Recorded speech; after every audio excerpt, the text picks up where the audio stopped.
Mi pasión por el audio hi-fi me llevó a crear este espacio. Analicemos juntos la última tecnología. Normalmente cuando se habla de audio digital de alta resolución, hay una expectativa, pues, inquebrantable de perfección absoluta. Claro, como si fuera cristal puro. Exacto. Le das a reproducir a un archivo sin compresión y el sonido es tan inmaculado que casi puedes ver la gráfica matemática de las ondas flotando en el aire. Todo limpio, cuantificado. Sí, es un enfoque casi clínico. O sea, la industria nos ha acostumbrado a esta era donde el ruido de fondo simplemente no existe. Ajá, nada de siseo. Nada. Y la distorsión se mide en fracciones minúsculas. Desde el punto de vista de la ingeniería, es una maravilla haber llegado a ese nivel de silencio digital absoluto. Pero luego ocurre un fenómeno muy curioso, algo que, fíjate que se comenta muchísimo en los foros de audiófilos. Uy, sí, la fatiga. Totalmente. Tras un par de horas escuchando esa música digital perfectamente renderizada, el sonido se siente frío, agotador incluso. Sí, te quitas los audífonos y sientes esa fatiga auditiva. Como si a la música le faltara la vida, la textura, esa especie de, alma analógica. Y es súper irónico que teniendo el audio más cristalino de la historia, a veces suene tan aburrido. Es lo que en la comunidad de la alta fidelidad llaman el muro digital. El muro digital, claro. ¿Sí? Porque en esa búsqueda implacable por eliminar cualquier imperfección, pues terminas esterilizando la emoción de la grabación original. O sea, le quitas la vida. Exacto. Al pulir tanto la señal, pierdes esas resonancias sutiles que le dan a un instrumento acústico, pues, su sentido de realidad física. Y justo ese es el centro de nuestra inversión a fondo de hoy. Porque al cruzar los datos de reseñas de sitios como Bloom Audio, Headphonics y Munza Reviews, y también leyendo a la gente en HeadFi y Reddit, surge un dispositivo que intenta dinamitar ese muro digital. Así es. Vamos a desmenuzar las características técnicas y la propuesta de este reproductor, o DAP, que promete traer de vuelta esa alma analógica. Estamos hablando del iVaso DX270. Y bueno, hay que aclarar desde ya que no es un reproductor portátil común.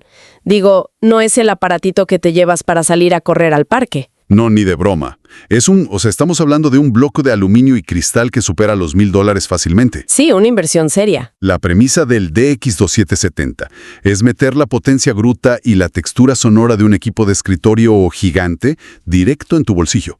Y usa una tecnología de conversión que es extremadamente compleja y carísima de fabricar. Porque de hecho iVaso tomó una decisión radical aquí.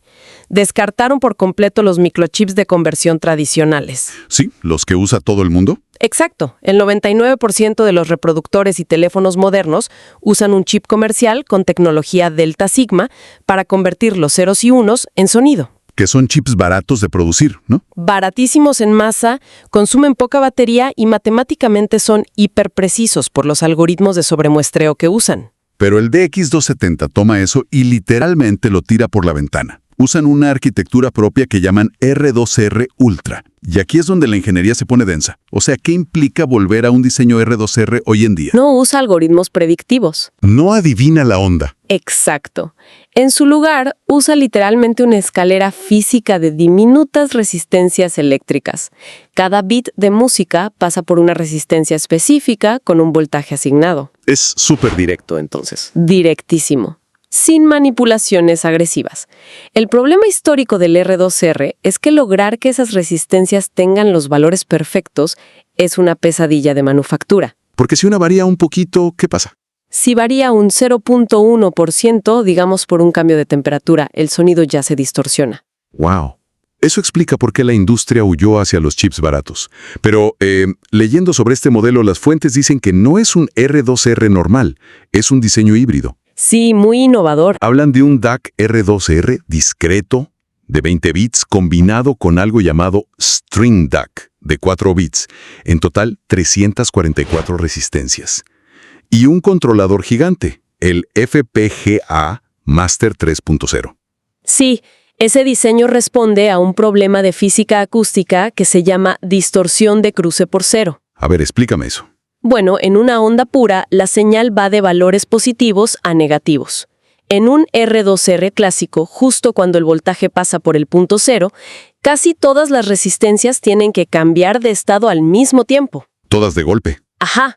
Y si no están sincronizadas con precisión subatómica, hay un microdesfase, un salto brusco que destruye la pureza del sonido a volumen bajo. Ah, entiendo. Espera, a ver si lo puedo visualizar con una analogía. A ver, dime. Imaginemos que el sonido R2R es como construir una escalera con bloques de madera.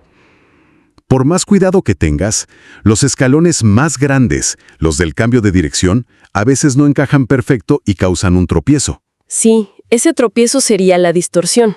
Entonces, el string DAC de 4 bits sería como una rampa suave que pones sobre esos desniveles grandes. Y ya el R2R maneja la textura fina de los escalones pequeños. Esa analogía es perfecta. La rampa elimina el tropiezo abrupto, logrando una linealidad perfecta. Y el controlador FPGA Master 3.0. Ese es el director de orquesta. Asegura que los bloques y la rampa estén sincronizados a la velocidad de la luz antes de tocar las resistencias. Pero, honestamente, me surge una duda enorme. Alinear 344 resistencias, calibrarlas en tiempo real, ocupar tanto espacio y gastar tanta batería... Sí, suena a locura. Lo es. Digo, cuando un chip Delta Sigma hace todo en 1 milímetro cuadrado por una fracción del precio, ¿de verdad justifica tanta complejidad física? La justifica por cómo el cerebro percibe los armónicos. Verás, el chip Delta Sigma, por su altísima frecuencia, tiende a adelgazar el cuerpo del sonido. O sea, suena muy detallado, pero sin peso. Exacto. Sacrifica la densidad física. Pero la red de resistencias del DX270 logra un rango dinámico masivo de 130 decibelios. ¡Wow! Eso es muchísimo. Y eso retiene el decaimiento natural de, digamos, un contrabajo o la reverberación del pecho de un cantante. Mantiene ese peso armónico que los chips normales simplemente licúan. O sea, sacrificas eficiencia de producción para ganar fidelidad emocional. Pero claro, toda esa arquitectura analógica necesita un ecosistema que la soporte.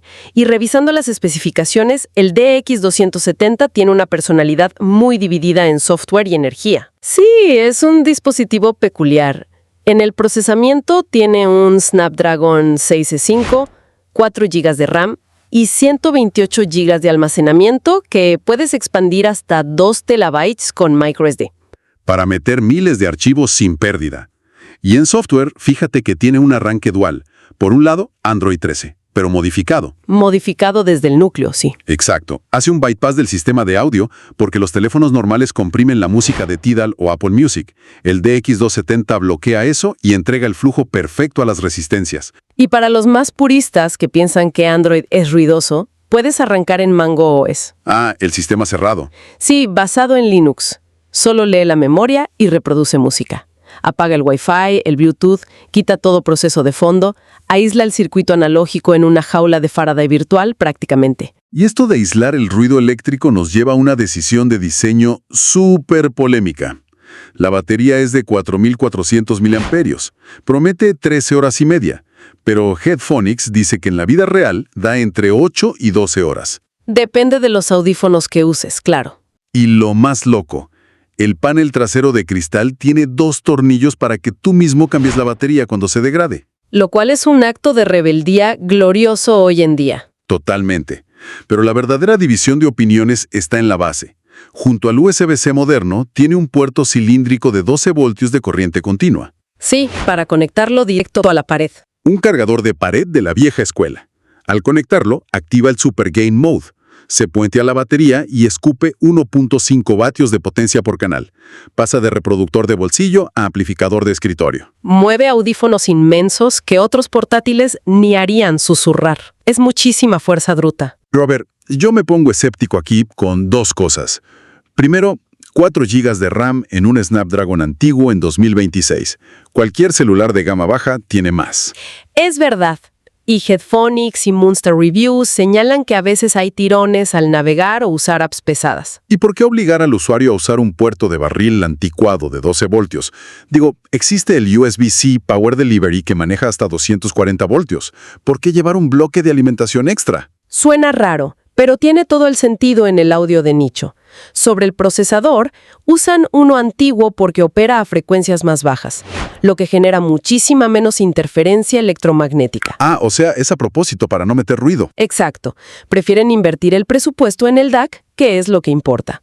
Y sobre el cargador de pared, resulta que el USB-C Power Delivery es súper ruidoso eléctricamente. ¿En serio? Sí, el cargador y el dispositivo tienen que negociar el voltaje constantemente. Esa conmutación genera picos de ruido de alta frecuencia que se meten a la señal analógica. Claro, arruinaría todo el esfuerzo del R2R. Por eso usan el puerto simple de 12 voltios. Inyecta energía pura y lineal directo al amplificador. En Reddit, muchos audiófilos se quejan de perder portabilidad, pero admiten que el rango dinámico del Supergain lo vale. Sacrifican ergonomía por sonido puro, lo que nos lleva a la gran pregunta. Con todo este esfuerzo, ¿cómo suena realmente según las orejas doradas de la industria? El consenso en Bloom Audio, Headphonics y Headphonia es súper interesante. Porque lo comparan con sus hermanos, ¿no? Sí, el hermano menor, el DX260, es súper rápido y analítico. Y el modelo más caro, el DX340, tiene una transparencia quirúrgica enorme. Pero el DX270 es distinto. Completamente. Las reseñas coinciden en que suena orgánico, cálido y con mucho cuerpo. Los graves son casi táctiles, como si sintieras el aire moverse. Fíjate que leí que las voces suenan tan naturales que sientes al cantante ahí mismo. Y sorprendentemente, a diferencia de reproductores R2R antiguos, no pierde brillo en los agudos. Según Bloom Audio, mantiene una extensión espectacular. Tienes el aire de los platillos, pero sin que te taladren el oído. Y ahí te va otra duda. Si decimos que es cálido y dulce, ¿no significa que está coloreando la música? Digo, ¿un equipo audiófilo no debería ser 100% neutral? Es una gran tensión filosófica. Hay que separar lo clínico de lo realista. Los chips hiperneutrales a veces son tan matemáticos que le quitan la masa física a los instrumentos. Claro, un cello en la vida real tiene volumen, resuena en la madera. Exacto. Los expertos aman el DX270 no porque infle los graves como un ecualizador, sino porque captura ese timbre realista y denso sin perder los microdetalles. Le devuelve el factor humano a la música digital. Ahora, todo esto suena hermoso en un laboratorio insonorizado, pero cuando vas a YouTube o a los foros y ves a los usuarios reales en su día a día, la historia tiene otros matices. Uy, sí, el contraste entre la teoría y la práctica. Digo, ves canales como el de Tone Deaf Monk o Testado o los foros de Reddit y las prioridades cambian. Aunque los puntos fuertes se confirman. El fondo negro, por ejemplo. Sí, dicen que con audífonos in-ear ultrasensibles el silencio es absoluto, cero estática, y lo de cambiar la batería es súper celebrado por todos. Pero las quejas no tardan en aparecer. Y lo curioso es que casi nunca son por el sonido. No, son quejas mundanas. Cosas como los botones físicos. En HeadFi se quejan de que son tan sensibles que, si lo traes en el pantalón, rozan con la tela y pausan la canción sin querer. ¡Qué coraje da eso! Y otra cosa que duele en 2026, no tiene la función de doble toque para despertar la pantalla. Tienes que buscar el botón físico sí o sí.